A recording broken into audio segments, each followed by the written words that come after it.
ओम शांति। आज का रात्रि क्लास है 1 मार्च 1968।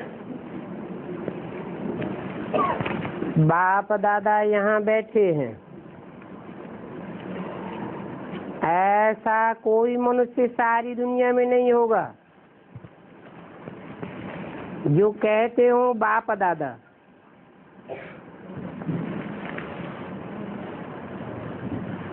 क्योंकि बाप अलग होता है और दादे अलग होते हैं।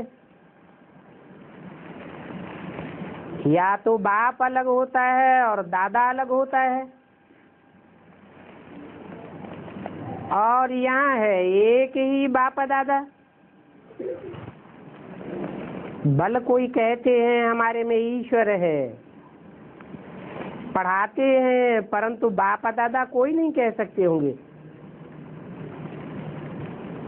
ये ब्रह्मा है शिव बाबा का एडॉप्शन बच्चा।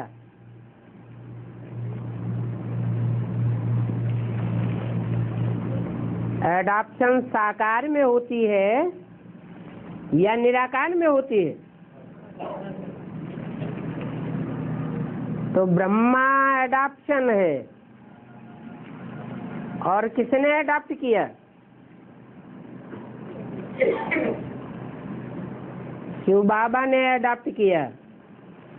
तो एडॉप्ट करने वाला और जो एडॉप्ट हुआ ब्रह्मा, वो दोनों अलग अलग हुए या एक ही हुआ?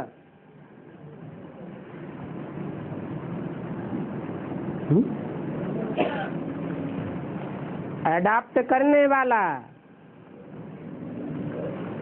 और जिसको एडॉप्ट किया गया, वो दोनों आत्माएं साकार शरीर से अलग अलग हुए या एक ही हुए?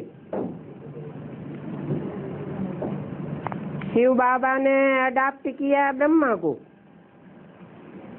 इसलिए मुरली में पूछते भी हैं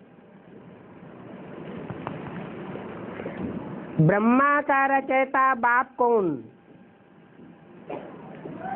तो रचयिता अलग होता है, रचना अलग होती है। ब्रह्मा अगर बच्चा है तो ब्रह्मा बच्चा का बाप भी तो होगा ना।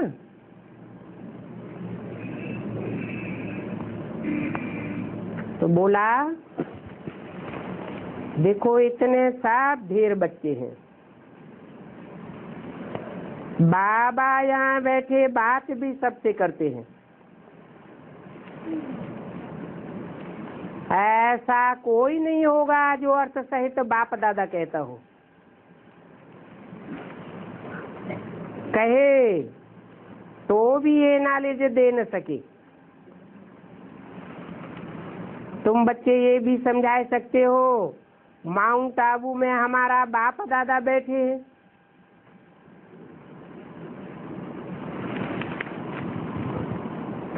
अगर कहते हैं हमारे में परमेश्वर है तो एडॉप्शन किया होगा। यहाँ तो लिखते भी हैं शिव बाबा केयर ऑफ ब्रह्मा बाबा। जिसको एडॉप्ट किया उसका नाम बदल दिया।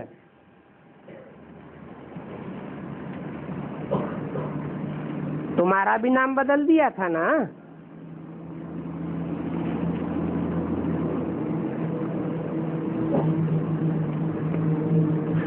इनका नाम तो कब बदल नहीं सकता, क्योंकि ये कभी आश्चर्यवत भागंती हो न सके। इनका तो सर्टन है।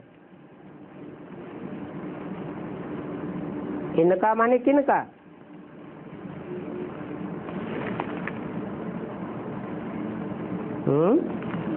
इनका एक के लिए कहा जाता है या दो के लिए या बहुतों के लिए? इसका एक के लिए और इनका कम से कम दो के लिए। तो इनका कहने से किस तरफ इशारा हुआ? राम और कृष्ण की तरफ इशारा किया कि इनका तो सर्टेन है, ये कभी भी भाग नहीं सकते। बल ब्रह्मा का शरीर भी छूट गया, कृष्ण वाले अंतिम चोले का शरीर छूट गया, परंतु काम किए बगैर भाग नहीं सकते। इनका सर्टन है।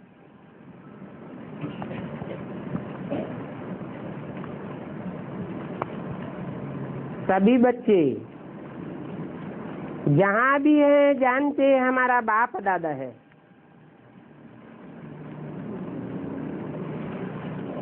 हम बाप दादा द्वारा यह वर्षा लेते हैं।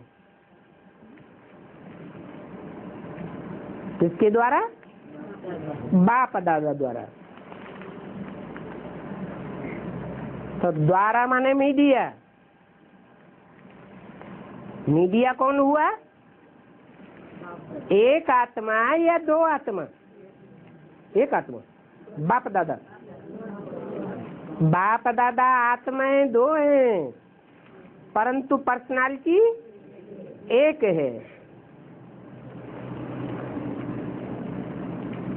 तो जानते हो हम बाप दादा द्वारा यह वर्षा लेते हैं, या कि ऐसा समझते हो कि ब्रह्मा ने शरीर छोड़ दिया तो द्वारा माना मीडिया ही खलास हो गया? नहीं, बोला है ब्रह्मा का पाठ स्थापना के कार्य में अंत तक नुधा हुआ है। जब तक स्थापना पूरी नहीं होती है पाठ समाप्त नहीं हो सकता। ब्रह्मा की 1000 भुजाएं गाई जाती हैं। भुजाएं अपने आप नहीं चल सकती, भुजाओं को चलाने वाला चाहिए।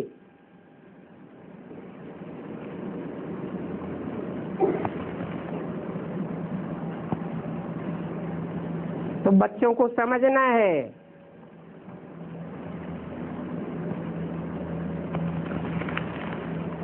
कि दो बेहद के बाप हैं। एक है पारलौकिक बाप, वो भी बेहद आत्माओं का बाप है, और दूसरा है वो तो पारलौकिक बाप है, पारलोक में रहने वाली आत्माओं का बाप है। और दूसरा बेहद का बाप कौन है? सारी बेहद मनुष्य सृष्टि का बाप। वो लौकिक है या पारलौकिक है? पारलौकिक है, इस लोक का ही है, लेकिन बेहद का बाप है। हद का बाप एक जन्म देता है, या हद के बापों ने 84 जन्म दिए ज्यादा से ज्यादा, लेकिन वो सब अलग अलग होते हैं। हर जन्म में एक बाप। और यहाँ सारी मनुष्य सृष्टि का एक ही बाप, वो है लौकिक बाप बेहद का, और वो है आत्माओं का बाप बेहद का पारलौकिक बाप। ऐसे कोई नहीं कहेंगे कि हमको 3 बाप हैं, किसकी बुद्धि में होगा ही नहीं। तुम बता सकते हो प्रजापिता ब्रह्मा हमारा भी बाप है,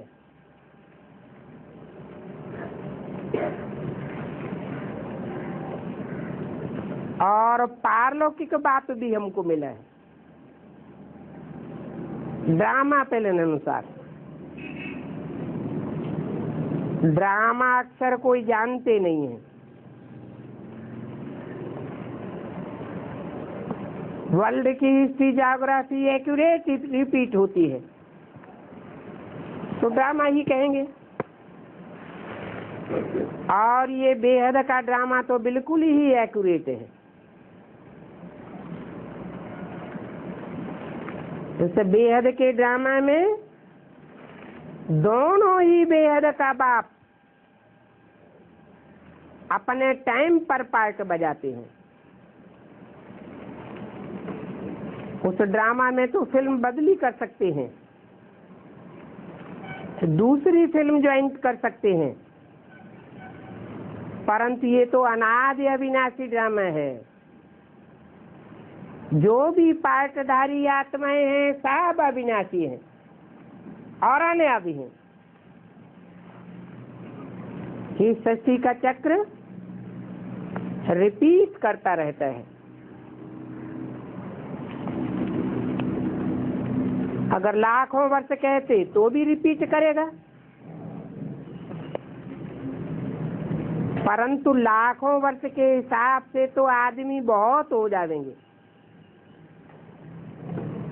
अभी हिसाब निकालते हैं, इतने हिंदू हैं, इतने मुसलमान हैं, लाखों वर्ष की तो आदमशुमारी ही बहुत हो जाए। बाप ने समझाया ये 84 का चक्र है।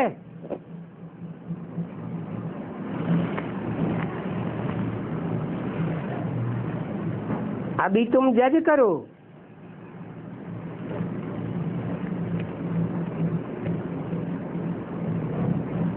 कि महाभारत लड़ाई भी अभी अभी हुई थी, जास्ती टाइम नहीं हुआ है। इसलिए शास्त्रों में भी दिखाते हैं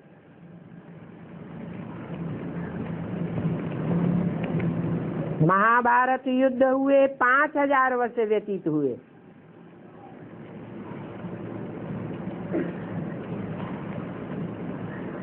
उस महाभारत युद्ध में मूसलों की लड़ाई हर 5000 वर्ष रिपीट होती है। ये बातें दिन प्रतिदिन तुम बच्चों को बाप समझाते रहते हैं। तुम कहते हो हमको आकर के पावन बनाओ, तो आकर के समझाना पड़े, सुनाना पड़े और पावन भी बनाना पड़े। फिर कहते हो पावन दुनिया में ले जाओ। शांति धाम तो है आत्माओं के रहने का स्थान।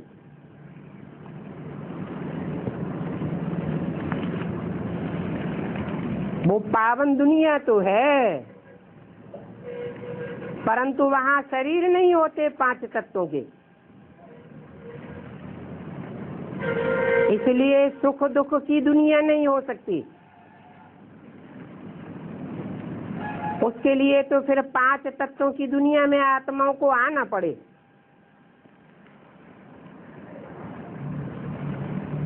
परम धाम तो सभी आत्माओं का स्थान है,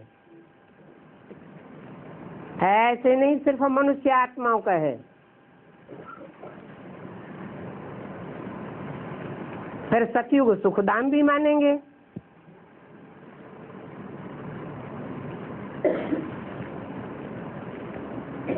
वहां तो श्रेष्ठ आत्मा ही आवेंगी।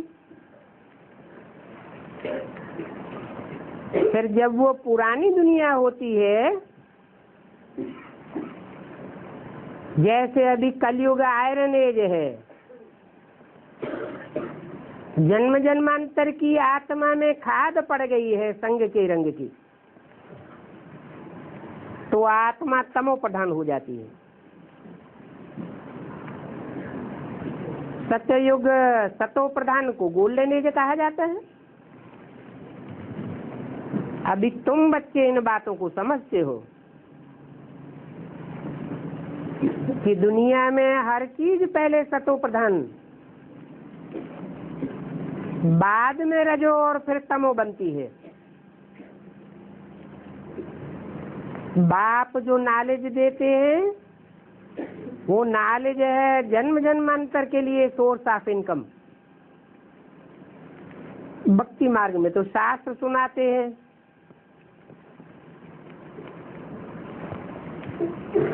वो शास्त्र भी सोर्स ऑफ इनकम हो जाते हैं, क्योंकि शास्त्र कहाँ की यादगार बने हुए हैं, इसी संगम युग की यादगार बने हुए हैं जहाँ बाप आते हैं। सन्यासी उदासी आदि जो भी शास्त्र सुनाते हैं उनका भी ड्रामा में नूद है।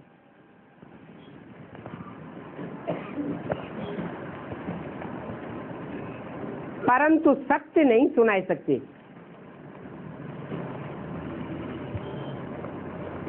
क्यों? शास्त्रों में सच्चाई नहीं है क्या?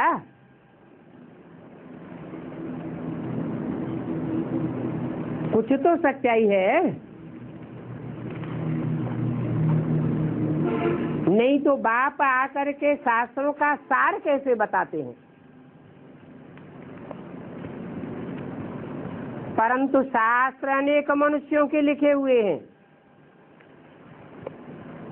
इसलिए उनमें तुंडे तुंडे मतिर भिन्ना भरा हुआ है।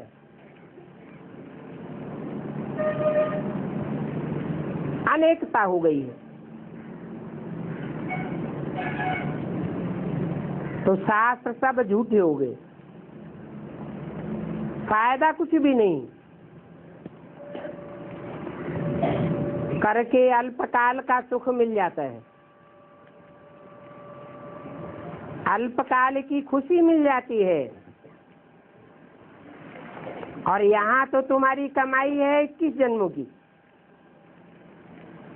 क्योंकि तुमको बाप सत्य बात बताते हैं। ऐसे और कोई नहीं होगा जो ऐसे पढ़ता हो।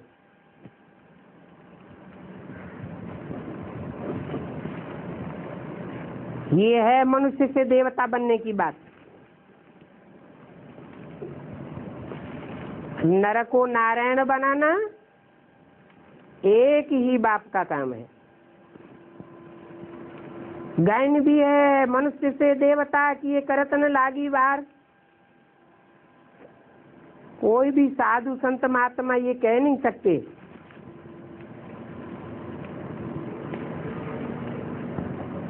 तुमको वो नहीं कहेंगे कि हम तुमको पढ़ाते हैं।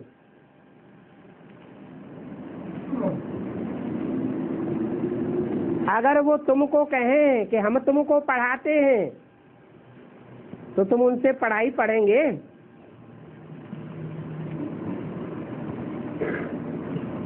या और ही प्रश्नोत्तर करेंगे? तुम्हारे वो प्रश्नों का उत्तर दे नहीं सकते। वो साधु संत तो कहते हैं हम भी भगवान हैं।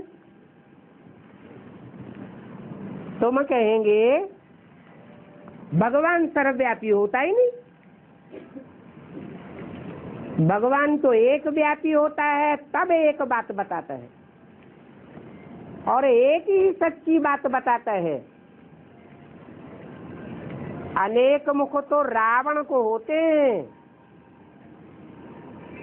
एक मुख की सच्ची बात बताकर एक मुख वाले विष्णु का राज्य स्थापन करता है। आज तो अनेक मुखों वाले रावण का राज्य इस दुनिया में है।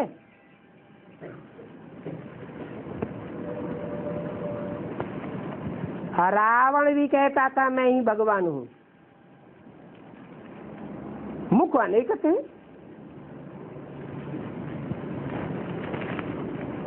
कहते हैं भगवान ने वेद शास्त्र आदि सुनाए।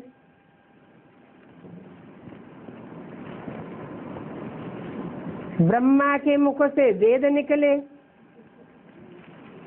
परंतु कहने मात्र कह देते हैं, जानते कुछ भी नहीं। समझते हैं ब्रह्मा के मुख में कोई मशीन रखी थी जहां से वेद निकल पड़े छप छप के। अब ऐसा तो कुछ है नहीं। प्रवेश करने की बात तो कोई की बुद्धि में नहीं है।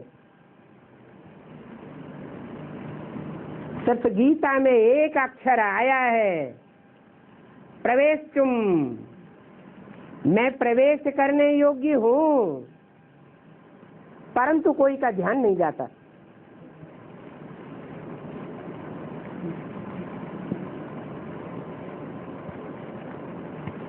चित्र बनाई दिया है अर्जुन के रथ का, परंतु रथ को भी चैतन्य नहीं समझते। कैसा रथ समझ लेते हैं?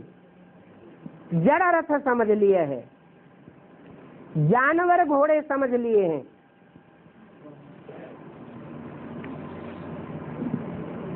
अब ये सब बातें कौन कहते हैं?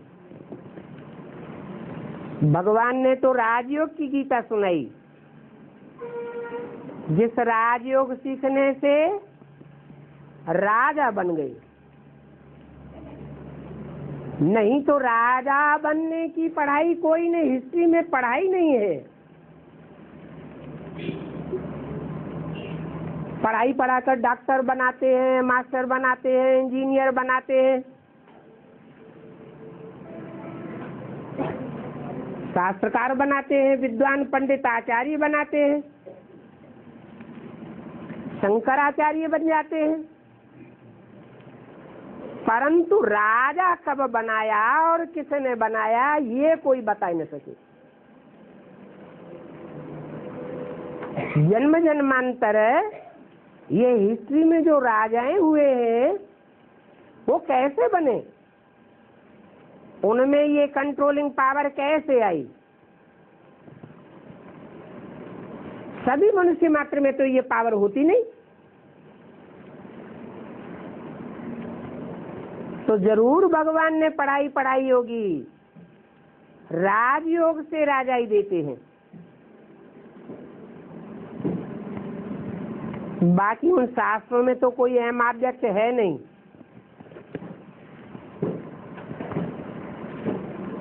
ये लोग वेदांतों को ऊपर ले जाते हैं। वास्तव में सर्वशास्त्रमयी शिरोमणि गीता है, और वो गीता भी नहीं जो कागज की बैठ लिखी है। जैसे और धर्म पिताएं आते हैं सन्मुख बैठ करके सुनाते हैं, कोई धर्म पिता ने धर्म पुस्तक बैठ नहीं लिखी। न क्राइस्ट ने बाइबल लिखी, न मोहम्मद ने कुरान लिखी, न गुरु नानक ने गुरु ग्रंथ साहब लिखा।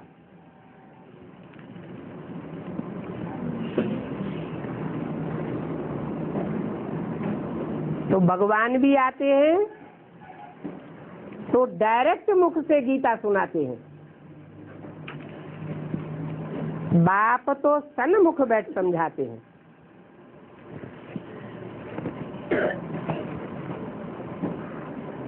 ऐसे नहीं सिर्फ ब्रह्मा के मुख से सुना कर चले जाते हैं। सुनने सुनाने से काम पूरा नहीं होता। भक्ति मार्ग में 2500 वर्ष सुनते सुनाते रहे, तथ्य तो कुछ भी नहीं निकला। बाप तो आकर सुनाते भी हैं और समझाते भी हैं, और वो खुद करन करावनहार है, करते भी हैं और बच्चों से कर्म कराते भी हैं। फिर भी देखो माया ऐसी है जो बच्चों से बेकर्म कराई देती है।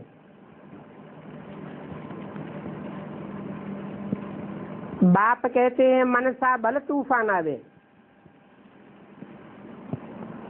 परंतु कर्मेंद्रियों से कोई ऐसा कर्म नहीं करना है। अगर कर्मेंद्रियों से ऐसा कोई कर्म कर दिया तो 100 गुना पाप बन जाएगा। बच्चे समझते भी हैं। तो देखो क्या होता है, माया कैसे विकर्म कराई देती है। बाप कहते हैं मन मना भव, इस मन रूपी घोड़े को बुद्धि की लगाम लगा करके मेरे में खींच कर लाओ, मन मेरे में रमाओ, तो माया इंटरफियर नहीं कर पाएगी। परंतु अपन को आत्मा समझते ही नहीं। अपन को आत्मा समझ मुझे याद करो, और ऐसी बात तो और कोई नहीं कहेगा कि अपन को आत्मा समझ मुझे याद करो। कहे तो कहने वाले को खुद भी आत्माभिमानी बनकर रहना पड़े। इस दुनिया में एक ही भी मनुष्य मात्र ऐसा नहीं है जो सदैव आत्माभिमानी रहकर रहता हो। वो तो एक ही आत्मा का पार्ट है जो सदैव स्वस्थिति में रहता है, और स्वस्थिति में रहने वाला ही तुम बच्चों को ये बात बता सकता है क्या कि अपन को आत्मा समझ बाप को याद करो। पतित तो सभी है ना, पुनर्जन्म लिया होगा तो पुनर्जन्म लेते लेते इस समय भी तमो प्रधान है। पहले नंबर का जो विश्व का मालिक था वो भी अभी तमो प्रधान है। तो औरों की तो बात ही क्या, राव और रंग तो होते ही हैं, सिर्फ वहां सुख होता है और यहाँ दुख है।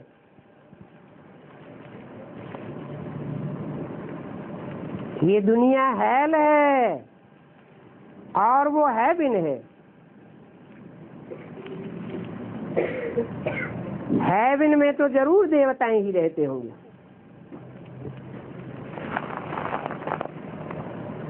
हेवन नाम क्यों पड़ा है? क्योंकि उन्होंने विन किया। क्या? असुरों ने हार खाई और देवताओं ने विजय पाई। तो विजय पाने वालों को स्थान मिला हेवन।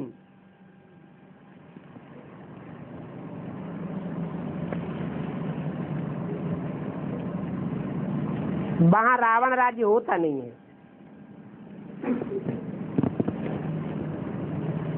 तो दुख की बात ही उठती है। कर्म भी यहाँ ही कूटने होते हैं। वहां तो कर्म कूटने की कोई बात भी नहीं होती। यहाँ तो तुम बाप के सन्मुख बैठे हो। कहाँ? जहाँ पुरुषोत्तम संगम युग है वहाँ तुम बाप के सन्मुख बैठे हो। भगवान तुमको पढ़ाते हैं। भगवान पढ़ाता हो और स्कूल में कोई नहीं आवे तो इस स्टूडेंट को क्या कहेंगे? और भगवान आकर के फिर बनाते भी हैं भगवान भगवती।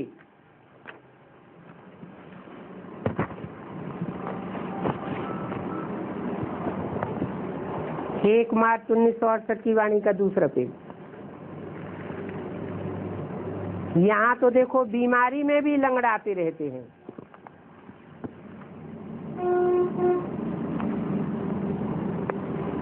सेंटर पर कुछ किसको होगा तो आवेगा ही नहीं। परंतु भगवान की पढ़ाई तो मिस नहीं करना चाहिए।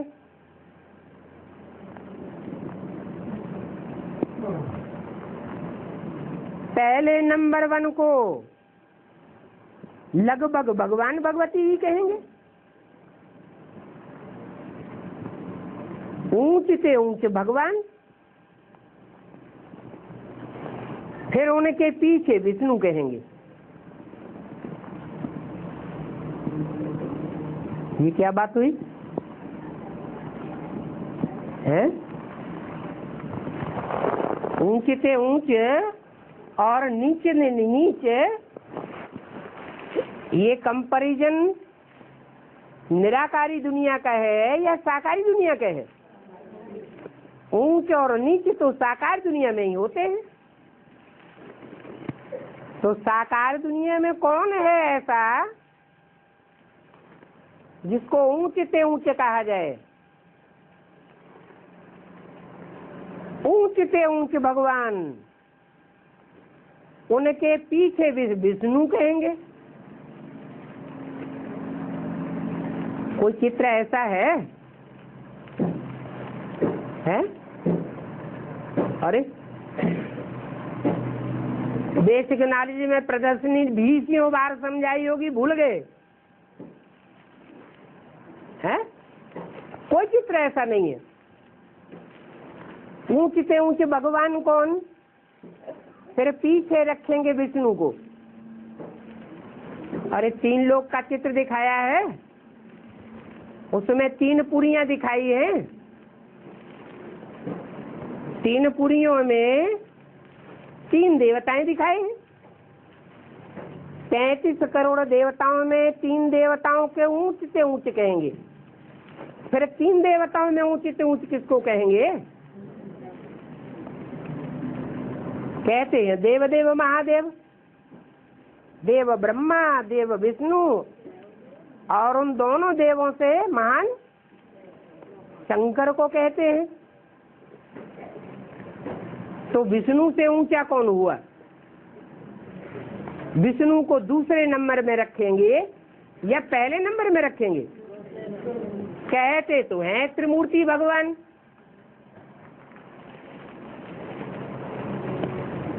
परंतु इस संगम युग का तो किसी को पता नहीं है। तुम बच्चे जानते हो कि हम भगवान के बच्चे हैं, और भगवान उसको ही कहा जाता है जो स्वर्ग स्थापन करता है।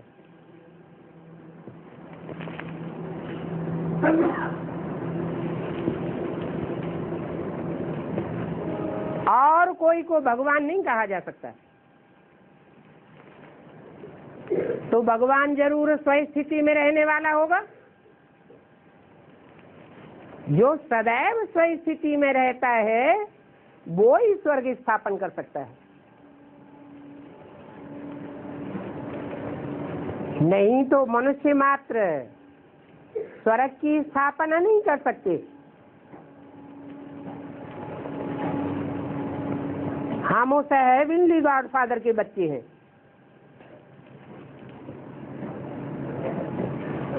फिर प्रश्न पैदा होता है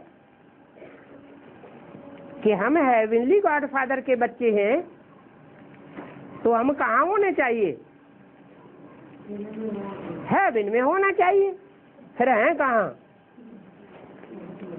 हेल में पड़े हैं या हेवन में हैं? क्यों? ऐसा क्यों? करोड़पति अरबपति का बच्चा हो और पैसे पैसे के लिए मोहताज क्यों होगा? क्या कहेंगे? जरूर कहेंगे बाप से बिछुड़ा हुआ है, या तो बाप को पहचाना नहीं है। घड़ी घड़ी संशय, घड़ी घड़ी निश्चय पैदा होता रहता है। बाप आकर निश्चय बैठाते हैं, माया निश्चय को घड़ी घड़ी उखाड़ देती है। नहीं तो पक्का निश्चय पैदा हो जाए तो कहाँ होने चाहिए? ब्रह्मा को 1 सेकंड में जब पक्का निश्चय हो जाता है तो ब्रह्मा तो क्या बन जाता है? विष्णु बन जाता है। ब्रह्मा के संकल्प से सृष्टि रची जा सकती है नई दुनिया की, तो ब्राह्मणों के संकल्प से नहीं रची जाती है क्या? रची जाएगी। ब्रह्मा 1 सेकंड में विष्णु बन सकता है, तो जो भी मनुष्य आत्माएं, जो भी ब्राह्मण आत्माएं पक्का निश्चय बुद्धि बन जाएं तो कहाँ अनुभव करेंगे? हेवन में अनुभव करेंगे। तो सभी स्वर्ग में क्यों नहीं है? दुखी अनुभव क्यों करते हैं?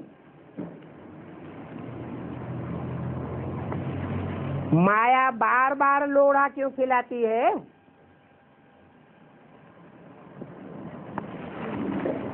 अगर सब स्वर्ग में आ जावे तो सारा झाड़ ही देवताओं का बन जावे।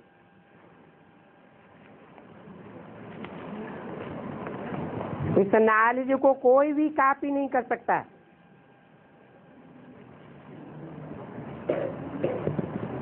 क्या?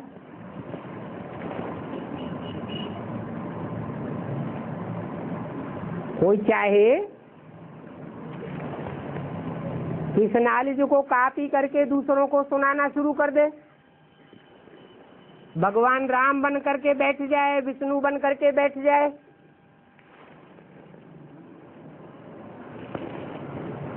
तो आखिरीन क्या होगा? आखिरीन सच्चाई सर पर चढ़ करके बोलेगी और दूध का दूध, पानी का पानी रह जाएगा। बल कहते हैं हम ईश्वर की प्रेरणा से सुनाते हैं। ईश्वर हमको डायरेक्ट प्रेरणा देता है, परंतु बाप क्या कहते हैं? मैं कोई को प्रेरणा से पढ़ाई नहीं पढ़ाता हूं, मैं तो प्रवेश करता हूं और मुकर्रर रथ में प्रवेश करता हूं। कोई कह नहीं सकता कि मेरे में बाप भगवान है। जिसमें आता हूं बाप के रूप में पाठ बजाता हूं, वो भी अपने मुख से ये नहीं कह सकता कि मेरे में बाप भगवान प्रवेश है।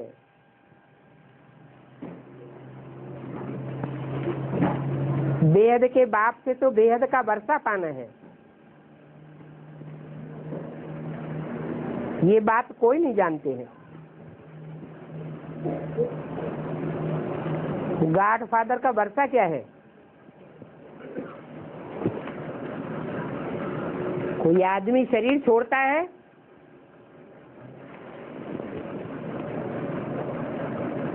शरीर छोड़ने के बाद वो आत्मा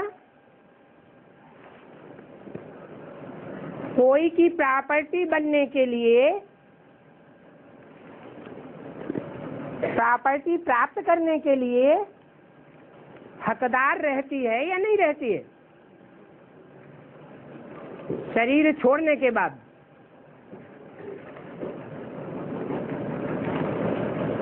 मान लो राजा के घर में कोई बच्चा पैदा होने वाला है,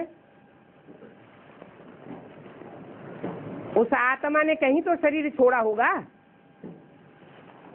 तो जहां शरीर छोड़ा, शरीर छोड़ने के बाद वो आत्मा कोई राजा के यहाँ जन्म लेकर के राजाई का हकदार बनने वाली है, और वो हिसाब किताब उसने पहले ही तैयार कर लिया है। जहाँ जन्म वहाँ जीत होती है। उस राजा रानी के कर्मों के ऊपर पूर्व जन्म में उस बच्चे ने कहीं जीत पाई है, तो राजा रानी को उसकी पालना करनी पड़ती है।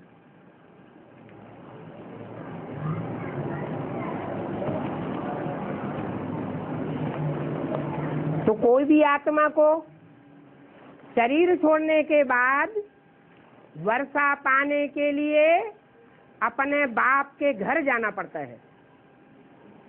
जाना पड़ता है या नहीं है? नहीं जाना पड़ता है? जाना पड़ता है। यहाँ भी इस बात का भी फाउंडेशन कहाँ पड़ता है? यहाँ भी कोई आत्मा अगर बाप का वारसदार बनने वाली है तो उसको बाप के घर में जाकर के दिव्य जन्म लेना पड़े, निश्चयात्मक बुद्धि बनानी पड़े। एक दिन आना, एक दिन जाना, और 7 दिन की भट्ठी में पकना पड़े। वो स्थूल बच्चे के लिए होती है स्थूल गर्भ जेल या गर्भ महल, और यहाँ स्थूल की बात नहीं है, यहाँ है सूक्ष्म ज्ञान की बात। ये ज्ञान गर्भ महल है। तो आत्मा को कहाँ जाना पड़े? बाप के घर में जाना पड़े। प्रैक्टिकल ज्ञान है ये। तो यहाँ साकार दुनिया की बात हुई, परंतु बाप निराकार है। जो वर्षा देने वाला बाप है वो असल में वास्तव में निराकार है या साकार है? हैं? असल में जो आत्माओं का बाप है और आत्माओं को अनेक जन्मों का वर्षा देने वाला है, वो साकार बाप वर्षा देता है। बेहद का साकार बाप प्रजापिता वर्षा देने वाला है, या निराकार परमपिता परमात्मा शिव वर्षा देने वाला है?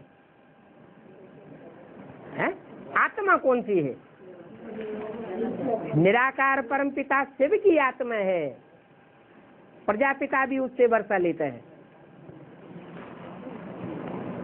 तो सब आत्माओं को जो नंबरवार वर्षा लेने वाली है, भले एक जन्म का जीवन मुक्ति का वर्षा लेने वाली हो, उनको कहाँ जाना पड़े?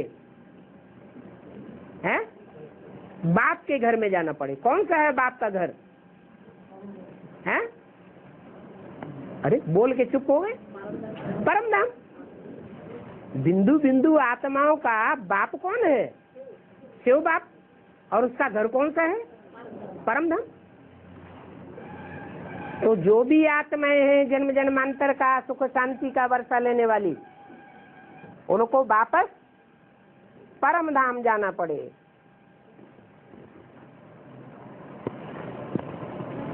अगर गॉड फादर का वर्षा पाना है तो उनके घर जाना है। गॉड फादर को याद करते करते जब तक पाप नहीं कटेंगे तो जा ही नहीं सकते। या तो याद करने से पाप कटेंगे, या तो सजाओं से पाप कटेंगे। आत्मा की देह अभिमान की कट उतरेगी जरूर, और बाप के घर में जाना है। और जो भी धर्म संस्थापक आते हैं वो अपने अपने धर्म में महिमा पाते हैं। वो धर्म स्थापक भी परमधाम आवेंगे।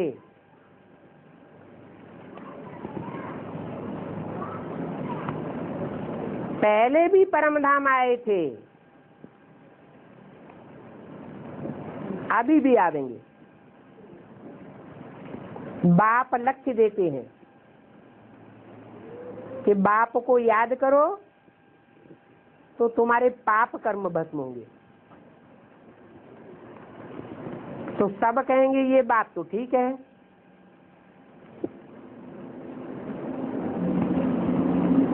अब कोई सहज रास्ता अपनाते हैं, कोई कठिन रास्ता अपना लेते हैं। सहज क्या है? सहज राजयोग कैसे होता है? और कठिन योग हठ योग कैसे हो जाता है? साकार में निराकार को जो समझ लेते हैं उनके लिए जन्म जन्मांत की प्रैक्टिस होने के कारण, याद की प्रैक्टिस है ना। बच्चा जन्म लेता है, माँ को याद करता है।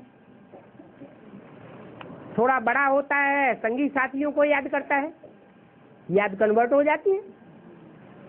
और बड़ा होता है, स्कूल में जाता है, टीचर को याद करता है, फिर याद कन्वर्ट हो गई। बड़ा हुआ, शादी हुई तो बुद्धि साथी में लटक जाती है, तो याद कन्वर्ट हो गई। तो यहाँ तो जन्म जन्मांतर की बात है। साकार में निराकार आत्मा जो प्रैक्टिकल में पार्ट बजाती है वो सहज याद आती है। तो बताया कि वो लिबरेटर एक ही है, उनको याद करते रहने से हमारे विकर्म विनाश होंगे। कोई तो निरंतर याद करने लग पड़ते हैं और कोई को निश्चय नहीं होता है तो निराकार को याद करते हैं और साकार को समझ ही नहीं पाते। ये धर्म स्थापक तो ऊंच पद वाले बनते हैं ना,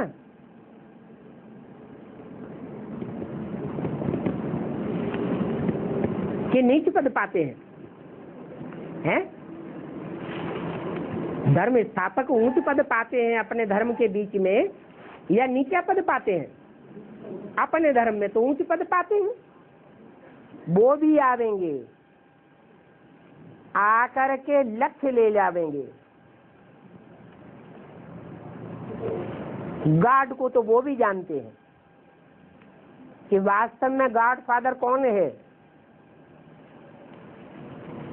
बाकी है उनको याद करना। सभी आत्माओं का बाप तो एक ही है। बहुत बर्दाश्त भी समझते हैं।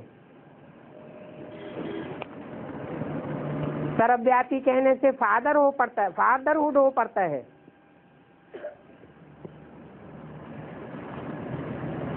तो उनको कब कॉपी नहीं कर सकेंगे।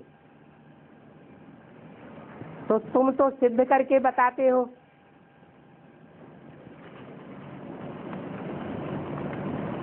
कि जो हमारा गॉड फादर है वो हमारा बाप भी है, टीचर भी है और सदगुरु भी है।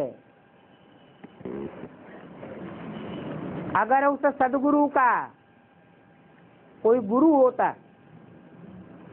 उस सुप्रीम टीचर का कोई टीचर होता, उस सुप्रीम फादर का कोई फादर होता, तो उसका कोई एक ही शिष्य होगा क्या? ऐसे तो हो नहीं सकता। कहाँ भी जाओ कोई भी तुमको ये राजयोग सिखला ही नहीं सकता।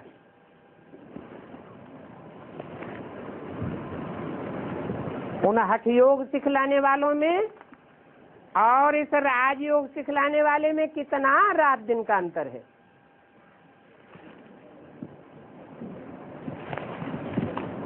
तुम अभी समझते हो कि ये ईश्वरीय क्लास है, ये ईश्वरीय स्टडी सोर्स ऑफ इनकम है और एक जन्म के लिए नहीं, अनेक जन्मों के लिए। तो ये पढ़ाई कब मिस नहीं करनी चाहिए। फिर भी देखो मिस कर लेते हैं। पूछना चाहिए तुमने सबको जाकर के कहा कि हमको राजयोग की शिक्षा मिलती है भगवान से,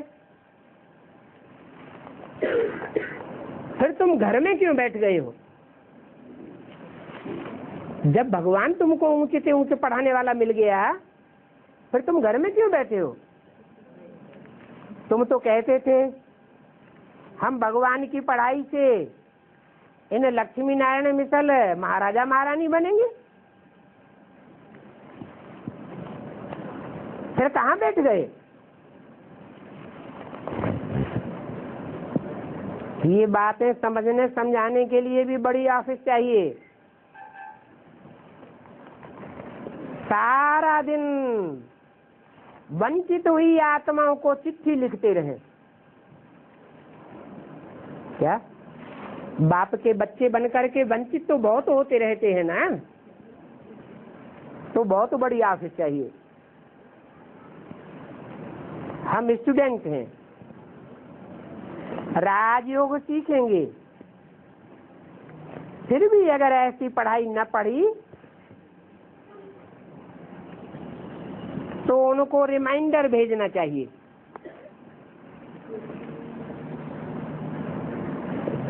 यहाँ से चिट्ठी जाएगी तो जैसे सुप्रीम टीचर से चिट्ठी जाती है। तुम ऐसे कहते थे, चिट्ठी में लिखो, तुम ऐसे कहते थे, फिर अब क्यों नहीं आते हो? उन्होंने सेवा तो बहुतों की होगी, तो जिन्हों जिन्हों की सेवा की है, जिनको स्टूडेंट तैयार किया है, वो स्टूडेंट खुद ही बैठ लिखें, उनको चिट्ठियां लिखें। तुमने हमको ऐसे कहा, फिर आप क्यों नहीं आते हो? ये तो ऐसे हो गया जैसे कोई को पेड़ के ऊपर चढ़ा दो और नीचे से काट दो। हमको ऊपर चढ़ा दिया और नीचे से जड़ें काटना शुरू कर दिया। उनको शर्मसार करना चाहिए। तुम भगवान से नहीं पढ़ना चाहते हो?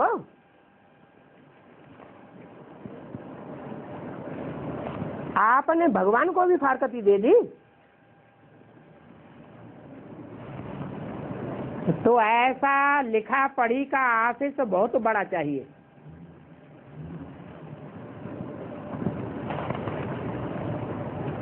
माया कितना गिराने की कोशिश करती है। ऐसी ऐसी चिट्ठियां लिखने से शायद बच जावे।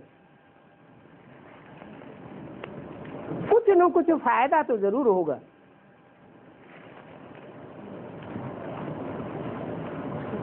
क्योंकि भगवान के बच्चों को तो तरस पड़ता है। बच्चे समझते हैं माया ने कान से इनको पकड़ा हुआ है। कान से माया कैसे पकड़ती है, हैं? कोई भगवान बनकर बैठे हुए गुरु होते हैं तो उल्टी उल्टी बातें सुनाते हैं कान में। तो गुरु जैसे माया के रूप हो गए। माया कोई और रूप थोड़ी ही होती है। कोई न कोई स्त्री पुरुष के रूप में आती है, कोई पदार्थ के रूप में आती है। तो माया कान से पकड़ लेती है।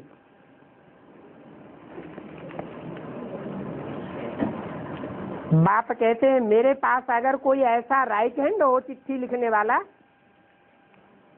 तो मैं उसको रखूं। अरे सारा दिन चिट्ठियां लिखते रहे।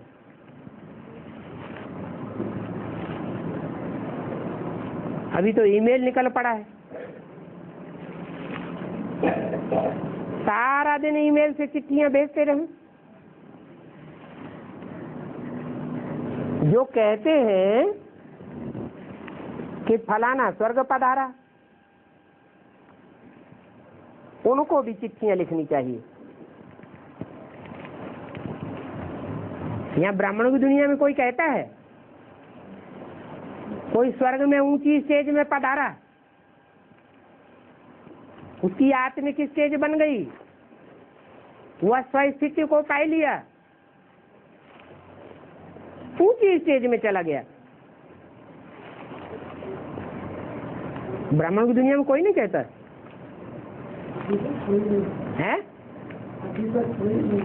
अरे वो तथाकथित तो ब्राह्मण कहते हैं ना, जो शरीर छोड़ता है ब्राह्मणों में तो क्या कहते हैं, आत्मा संपूर्ण हो गई, स्वस्थिति को प्राप्त कर लिया। कहाँ चला गया?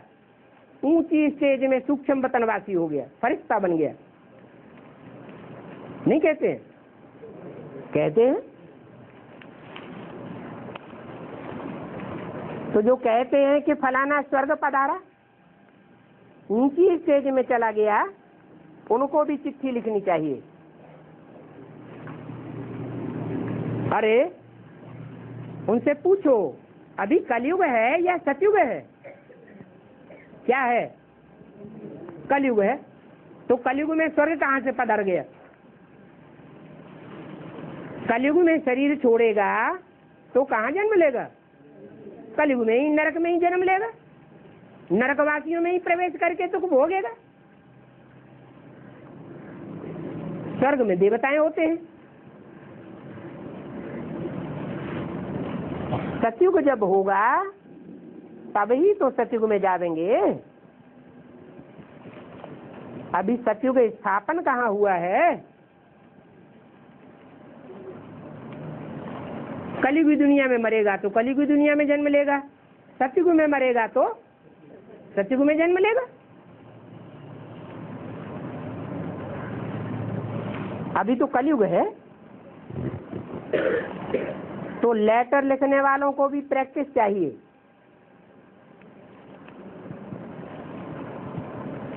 अभी देखेंगे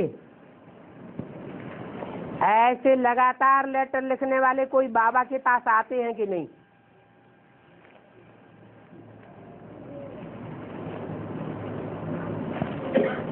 हेड ऑफिस बाप दादा से पत्र जाने के लिए होना चाहिए, बहुतों का कल्याण हो सकता है।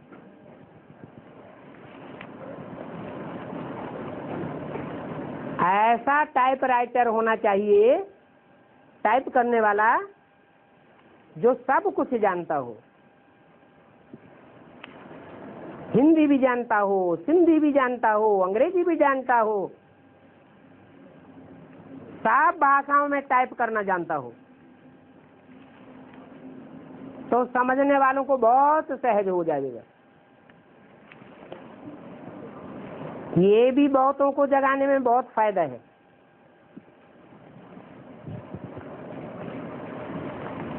अच्छा, बच्चों को गुड नाइट और मीठे बच्चों को बाप का नमस्ते। फिर आ गया, एक बाप ही है जो सबको सुख देने वाला है, बाकी तो सभी दुख देने वाले हैं। ये दुनिया है ही दुखधाम, और वो है सुखधाम। दुखधाम में तो जरूर दुख ही होगा। बहुत कहते रहते हैं बाबा हमको ये परेशानी है, बाबा हमको ये दुख है, ये हमको बहुत तंग करते हैं। अरे ये दुखधाम है या सुखधाम है? दुखधाम है ना, तो कहना क्या, दुखधाम में तो सब दुख ही देंगे। वो शिवालय है और ये वैश्यालय है। भारत जब शिवालय बनता है तो उसकी महिमा अपरम अपार है। बाप भी भारत में ही आते हैं और भारत में ही आकर के सर्व की सदगति करते हैं, और देशों में नहीं आते हैं, और धर्मखंडों में नहीं आते हैं। इसलिए भारत अविनाशी खंड है, और खंडों का तो विनाश हो जाता है। बाप भी अविनाशी है और आकर के पतितों को पावन बनाते हैं।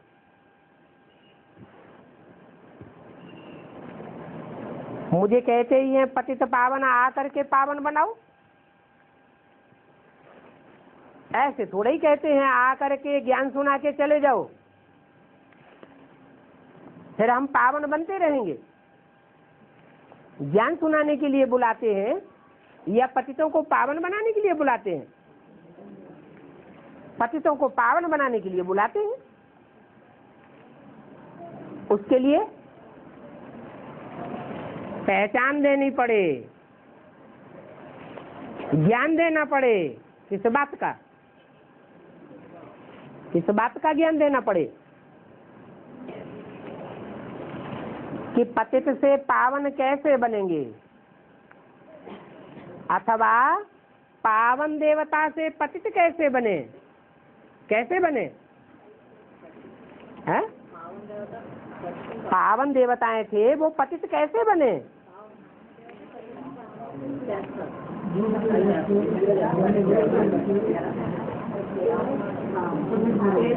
संग के रंग में आते आते अनेकों के संग के रंग में आते आते पतित बने। ऊपर से ढेर की ढेर आत्माएं आई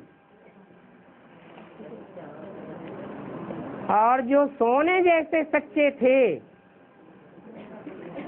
उनमें और धर्म की आत्माओं की ढेर खाद पड़ती रही और अनेकों के संग के रंग में आने से पतित बने। तो बुद्धि में आ जाना चाहिए, फिर पावन कैसे बनेंगे? अनेकों के संग के रंग में आने से बुद्धि माने आत्मा पतित बन गई। तो एक के संग के रंग में बुद्धि रंग जाएगी तो आत्मा पावन बन जाएगी। मुझे पावन दुनिया में बुलाते ही नहीं है। कहाँ बुलाते हैं? पतित दुनिया में ही बुलाते हैं। पावन दुनिया में थोड़े ही बुला देंगे। ये भी खेल बना हुआ है। बाबा सब बच्चों को हंसी में डुरापा देते हैं कि तुम पावन देवताएं बन जाएंगे तो मेरे को याद भी नहीं करेंगे। मुझे पतित दुनिया में बुलाते हो, सुख की दुनिया में नहीं बुलाते हो। पावन दुनिया में तो मुझे भूल जाते हो, हैं? भूल जाते हैं। तो एहसान फरामोश हुए कि नहीं? हैं? क्या जवाब देंगे? अरे जवाब नहीं है इसका। एहसान फरामोश होना अच्छी बात है क्या या खराब बात है? हैं? एहसान फरामोश होने वालों को देवता कहेंगे। कोई किसी के ऊपर एहसान करे, बड़ा भारी एहसान कर दे और वो उस एहसान को भूल जाए, इनकार कर दे, तो उसे अच्छा आदमी कहा जाता है क्या? तो मैं कहेंगे बाबा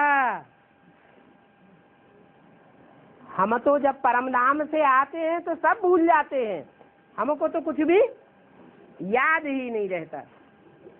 तो हमारी तो कोई गलती नहीं। ये जो विनाश होता है ये भी दुनिया का एक इतना बड़ा एक्सीडेंट है। जैसे कोई को एक्सीडेंट बड़ा भारी हो जाता है तो पहले की सारी स्मृति गुम हो जाती है, ऐसे ही नई दुनिया में जाने के बाद हर आत्मा की स्मृति गुम हो जाती है। नई बुद्धि रूपी आत्मा आती है परमधाम से।